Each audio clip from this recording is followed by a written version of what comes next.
اب آئیے دوسرے فتنے کو ہم دیکھتے ہیں کہ قانون سازی کی خلا، کہ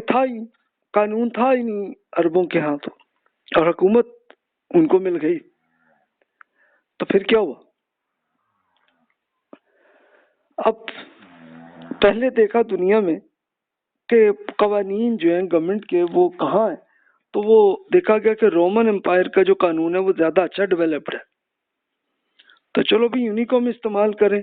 لیکن اس میں کوئی غلط چیز نہ آئے۔ تو یہ سٹارٹ میں تو بنو امیہ میں یہی ہوا کہ انہوں نے رومن امپائر میں جتنے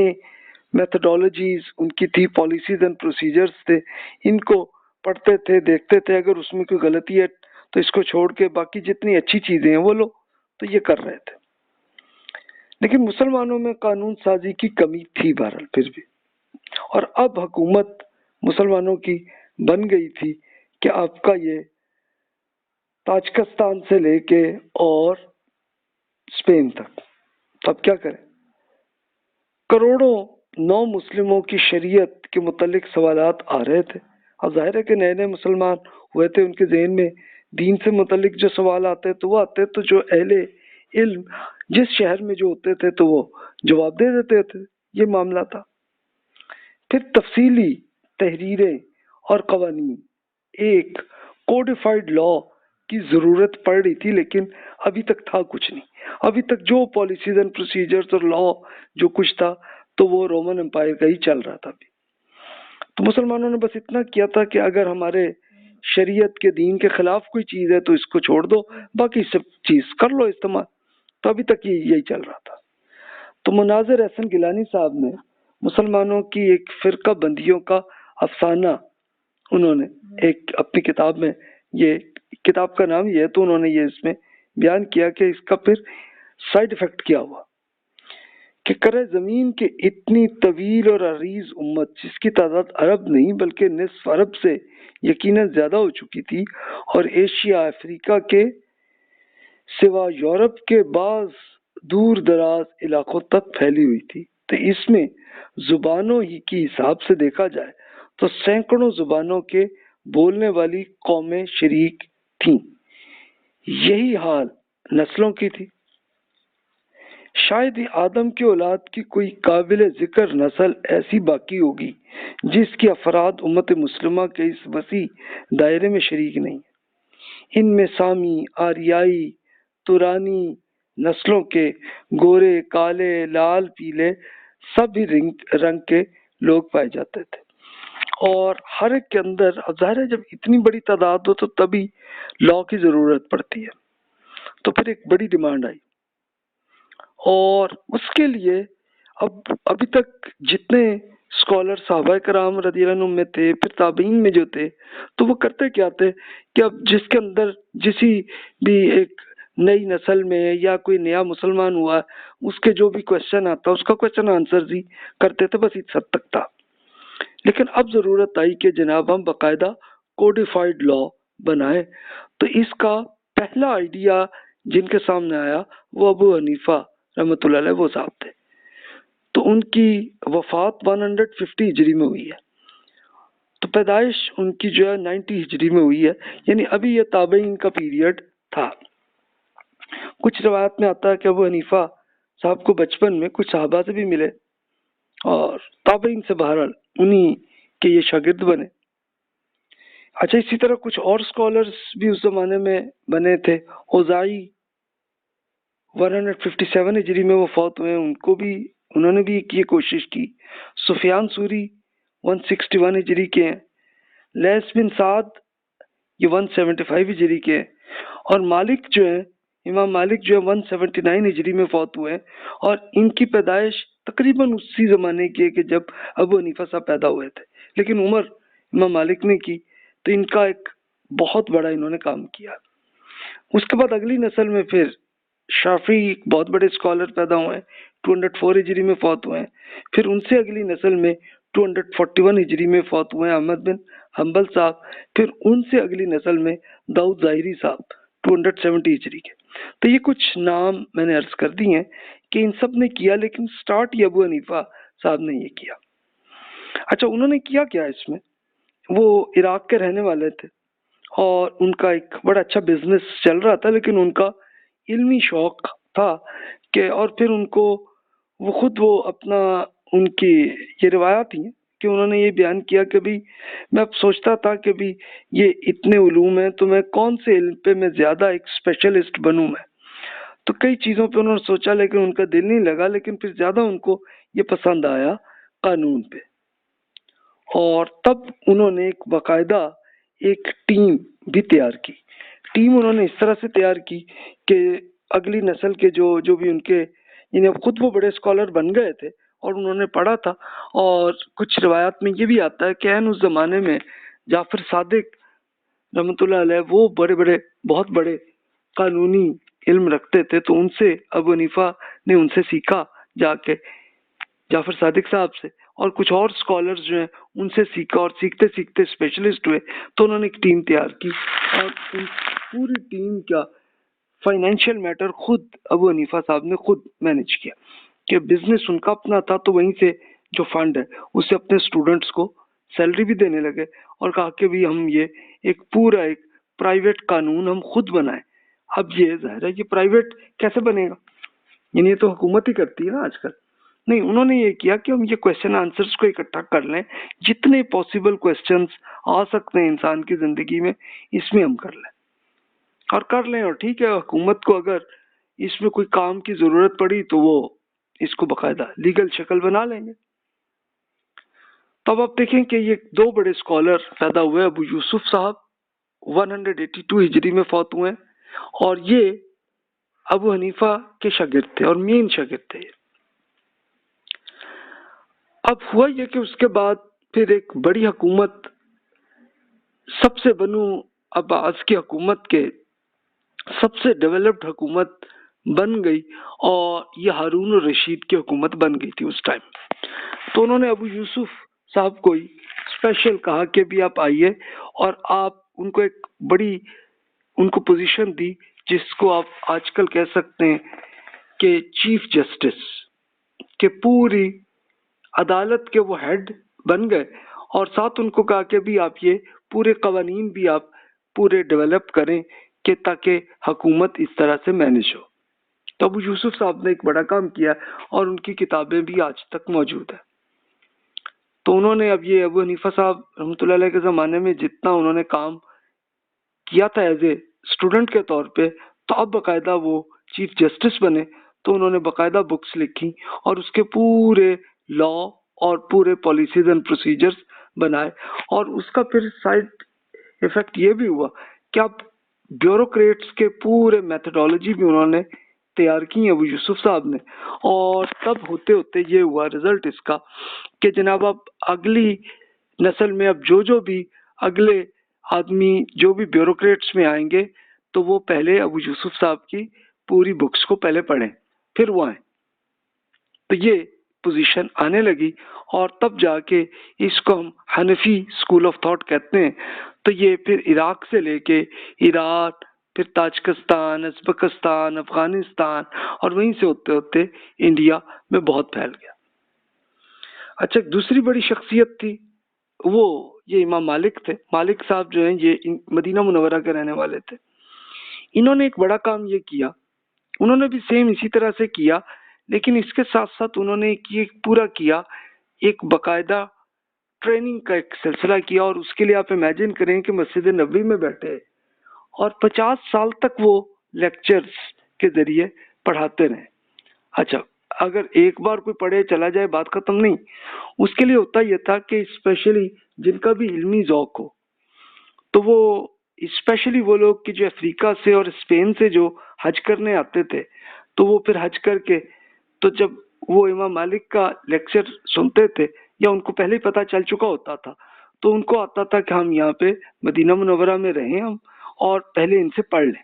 تو پڑھنے والے پھر بعض تو ایسے ہوئے 5 سال 10 سال تک مدینہ منورہ میں رہے. اور امام مالک بہت بڑے عالم جنہوں نے پورے کویشچن آنسرز کو اکٹھا کیا ہوا تھا تو وہ پڑھاتے گئے اور یہ ان سے سیکھتے رہے. اچھا، سیکھتے رہے تو بات ختم ہوتی نہیں.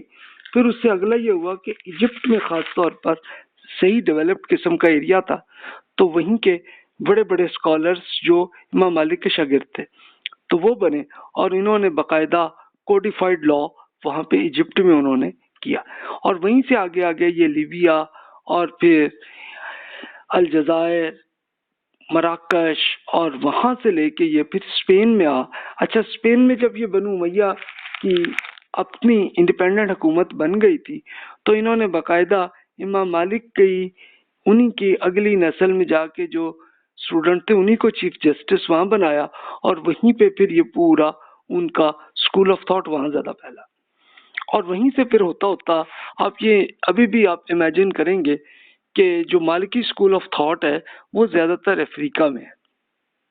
کیونکہ ظاہر ہے کہ اسپین بہت بڑا ڈیولپڈ ایریا تھا، تو وہیں سے لے کے اور یہ پورے افریقہ میں زیادہ، اور وہی افریقہ کے لوگ ہی زیادہ تر امام مالک کے اسٹوڈنٹ تھے، تو وہاں پہ بہت پھیلا۔ اچھا ایک تیسری بڑی شخصیت امام شافعی کو دیکھ لیں جو 202 ہجری میں فوت ہوئے، اگلی نسل میں ہیں، یہ امام مالک کے اسٹوڈنٹ تھے۔ تو امام شافعی رحمۃ اللہ علیہ نے ان کی ایک یہ کتاب الرسالہ مشہور ہے۔ اچھا یہ کیوں مشہور ہے؟ اس لیے کہ یہ ایک پہلی کتاب ہے کہ جنہوں نے فقہ کا ایک پورا میتھڈولوجی، یعنی فقہ ہم کریں کیسے، فقہ کیا ہوتی ہے، قانون تو کس طرح سے بنایا جائے، اس کی کتاب انہوں نے لکھی ہے، اور وہ آج تک موجود ہے۔ تو اس کا ترجمہ کرنے کی ایک کاوش جو ہے وہ میں نے کی ہے تو اردو میں، ورنہ اس کا اردو میں ترجمہ نہیں تھا، تو وہ ترجمہ اویلیبل ہے، آپ ابھی بھی پڑھ سکتے ہیں، اور میں نے کوشش یہی کی ہے کہ اس کو آج کل کی ماڈرن اردو میں اس کو ہم ٹرانسلیٹ کر کے دیکھ لیں، تاکہ ہمیں پتہ چلے کہ امام شافعی نے اس زمانے میں پورا فقہ کی میتھڈولوجی پوری انہوں نے بنائی ہوئی، تو آپ پڑھ سکتے ہیں۔ اچھا امام شافعی رحمۃ اللہ علیہ پہ مختلف ایریاز میں رہے، لیکن اینڈ میں آ کے پھر وہ ایجپٹ میں جا کے سیٹل ہوئے تھے اور وہیں فوت ہوئے تھے۔ تو ان کا جو اسکول آف تھاٹ ہے وہ ایک پورا بن گیا ایجپٹ سے لے کے، اور پھر کوریا نہیں بلکہ ان کا افریقہ کے کئی یہ ممالک جیسے سوڈان، اور سوڈان سے پھر آگے کینیا تک ان کا اسکول آف تھاٹ زیادہ پھیلا۔ اچھا وہیں سے پھر یہ سمندر کے ذریعے بزنس بہت چلتا تھا اس زمانے میں، تو وہی زیادہ ان کے جو اسکالر ہیں وہی جا کے، اور پھر یہ سری لنکا، ملیشیا، انڈونیشیا اس میں گیا، تو ان کا اسکول آف تھاٹ زیادہ وہاں پہ، تو اس طرح زیادہ پھیلا۔ تو اس سے آپ خود امیجن کر سکتے ہیں، اچھا صرف یہ 3 بڑی شخصیات ہیں، لیکن اور بڑی بڑی شخصیات اور بھی ہوئی ہیں جن کے نام میں نے عرض کی ہیں، تو وہ زیادہ مشہور نہیں ہوئے، لیکن چلیں وہ آیا۔ احمد بن حنبل صاحب کا ایک پورا واقعہ ہے، اس کو ہم آگے بیان کرتے ہیں۔ تو ان کا اسکول آف تھاٹ زیادہ عرب علاقوں میں زیادہ پھیلا ہے، کہ جس میں آپ سٹارٹ میں تو وہی عراق سے ہی ہوا کہ وہی تھا، لیکن اس سے زیادہ پھر آ کے یہ آج کل آپ دیکھ سکتے ہیں کہ سعودی عرب اور امارات، اس میں اسکول آف تھاٹ احمد بن حنبل رحمۃ اللہ علیہ کا وہ زیادہ مشہور ہے، تو آپ یہ امیجن کر سکتے ہیں۔ تو اب آپ یہ دیکھیے کہ جب پرائیویٹ طریقے سے اتنا آیا ہے تو پھر وہاں سے یہ چلتا چلتا چلتا چلتا کئی ایریاز میں اس طرح سے آیا۔ اچھا اب یہ آیا کہاں سے فقہ، کہ اس کے لیے عراق کے اندر بڑے اسکالر صحابہ کرام میں جو گزرے ہیں، علی رضی اللہ عنہ اور عبداللہ بن مسعود رضی اللہ عنہ، تو انہی کے پھر شاگرد علقمہ، ابراہیم النخعی اور حماد تھے، تو یہ بڑے اسکالر گزرے، لیکن انہی کے پھر شاگرد ابو حنیفہ رحمۃ اللہ علیہ بنے تھے، پھر انہی کے اسٹوڈنٹ میں ابو یوسف اور محمد الشیبانی صاحب وہ گزرے، تو وہیں سے یہ اسکول آف تھاٹ پھر اگلی نسلوں میں چلتا چلتا حنفی اسکول آف تھاٹ، اور یہ مسلمانوں کی میجورٹی وہ زیادہ تر وہ حنفی اسکول آف تھاٹ ہی کو کے طریقے کے مطابق وہ چل رہے ہوتے ہیں، یعنی اسکالرس کی بات ہو رہی ہے تو وہ زیادہ تر ہوتے ہیں۔ مدینہ منورہ میں سیدہ عائشہ رضی اللہ تعالیٰ سب سے بڑی اسکالر تھیں، پھر عبداللہ بن عباس رضی اللہ تعالیٰ نمائے، پھر عبداللہ بن عمر رضی اللہ نمائے، یہ بڑے اسکالر تھے۔ تو وہیں سے پھر مدینہ کے بڑے اسکالرس تھے جن کا آپ نے کچھ ذکر کیا ہوتا کچھ عرصہ پہلے، کہ جس کے 7 مدینہ کے بڑے اسکالرس وہ ہوتے تھے، تو وہیں سے پھر امام مالک جو ہے، مالک بن انس رحمۃ اللہ علیہ، وہ بڑے اسکالر ہوئے، اور ان کا پھر اسکول آف تھاٹ، جیسے میں نے عرض کیا کہ وہ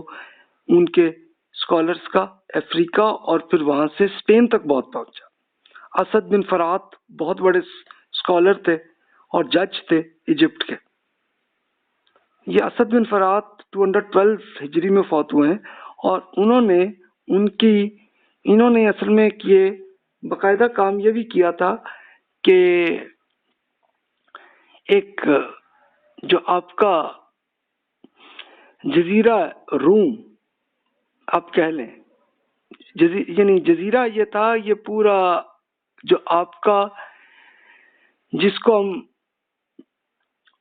روم کا سمندر جو ہے جس کو کہتے ہیں، اس کے جزیروں میں اسد بن فرات صاحب کا بڑا آیا، اور وہیں سے پھر اسپین میں آیا اور ان کے اسکالرز وہاں ہیں۔ اور جیسے میں نے وہی عرض کیا کہ ایجپٹ میں شافعی اور شافعی صاحب کا زیادہ، کینیا اور وہاں سے پھر انڈونیشیا اور ملیشیا میں زیادہ پھیلا۔ پھر اس طرح احمد بن حنبل آئے، اس طرح پھر اور بڑے اسکالر جیسے داؤد ظاہری صاحب، تو ان کا سیریا میں رہا، لیکن وہ زیادہ ان کا اسکول آف تھاٹ زیادہ نہیں پھیلا۔ تو یہ اب آپ دیکھیے آپ کے سامنے پورا میپ ہے۔ تو یہ جو گرین کلر ہے یہ حنفی اسکول آف تھاٹ یہاں تک پھیلا ہوا ہے، جہاں یہ آ رہا ہے۔ حنبلی یعنی احمد بن حنبل صاحب کا اسکول آف تھاٹ یہ سعودی عرب اور یہ امارات میں زیادہ ہے اس وقت۔ مالکی اسکول آف تھاٹ وہ اب دیکھیں افریقہ میں زیادہ ہے، اور شافعی اسکول آف تھاٹ یہ دیکھیں افریقہ کے مشرقی علاقہ سمندر کے ساتھ ساتھ وہاں پہ، اور وہاں سے زیادہ پھر انڈونیشیا ملائیشیا میں۔ ان کو اب دیکھ لیجئے۔ اچھا، اور پھر اسماعیلی حضرات کا جو اسکول آف تھاٹ ہے وہ اب آ کے پاکستان کے ایریا میں وہ زیادہ کامن رہا ہے، اور وہ آپ کو نظر آتا ہے اسپیشلی آپ کا یہ گلگت کا ایریا ہے وہاں پہ۔ اور جعفری اسکول آف تھاٹ یہ بنا تھا، یہ جو شیعہ اسکالرس آئے ہیں تو انہوں نے اپنے اسکول آف تھاٹ کو جعفری یعنی جعفر صادق رحمۃ اللہ علیہ کے نام پہ منسوب کیا ہوا ہے، تو وہ زیادہ تر آپ کو ایران اور عراق میں آپ کو ملے۔ تو یہ اس طرح سے یہ پوری ایسے آ رہا ہے۔ باقی جتنے بھی ہیں جیسے زیدی شیعہ حضرات کا اسکول آف تھاٹ جو ہے وہ یمن کے کچھ حصے میں ہے، اور عبادی ایک یہ میں نے آپ نے دیکھا ہوگا کہ خوارج کا ایک فرقہ جو ہے وہ الگ ہو گیا تھا، عبادی حضرات تو وہ عمان میں، تو یہ آپ کو نظر آئے گا۔ اچھا، وہ ان کے ہاں یہ ہوا کہ وہ چونکہ بہت زیادہ انہوں نے یہ طے کیا تھا کہ ہم بھی کسی کے ساتھ ہم جنگ نہیں کریں گے، بغاوت نہیں کریں گے، تو ہوا تو اس لیے وہ اب تک موجود ہے۔ تو یہ صورتحال ہے۔ فقہا کے ارتقاء کے اسباب کیا، ریزنز کیا تھی؟ تو سب سے پہلے تو یہ دیکھیے تاجکستان سے اسپین تک تفصیلی قوانین کی ضرورت تھی اور ہزاروں سوالات تھے، تو اب جن اسکالرس نے پرائیویٹ جوابات دیے تھے تو وہیں سے لے کے یہ فقہ بنا۔ تو علم الفقہ اس طرح بنا، اہل علم کا یہ شوق بھی تھا اور انہوں نے اس کو کیا، اور جیسے خاص طور پہ ابو حنیفہ رحمۃ اللہ علیہ نے ایک پوری اس کو بہت زیادہ کیا، اور ان کے پھر شاگرد ابو یوسف صاحب چیف جسٹس بنے اور انہوں نے بکس لکھی تھی، تو وہیں سے یہ پورا زیادہ پھیلا۔ اور امام مالک نے بھی بکس لکھی مدینہ منورہ میں، اور انہوں نے بہت زیادہ پڑھایا 50 سال تک۔ تو 50 سال تک جب پڑھاتے رہے تو اس کا زیادہ تر پھر افریقہ اور اسپین میں بہت پھیلا، اور اسپین میں باقاعدہ ان کو گورنمنٹ نے اس کا انتخاب کیا تھا کہ جناب یہ زیادہ لاجیکل ہے، تو اس کو باقاعدہ لا کی شکل اختیار کی تھی۔ چوتھی اور 5ویں صدی میں پھر علم الفقہ آگے ڈیولپ ہوا،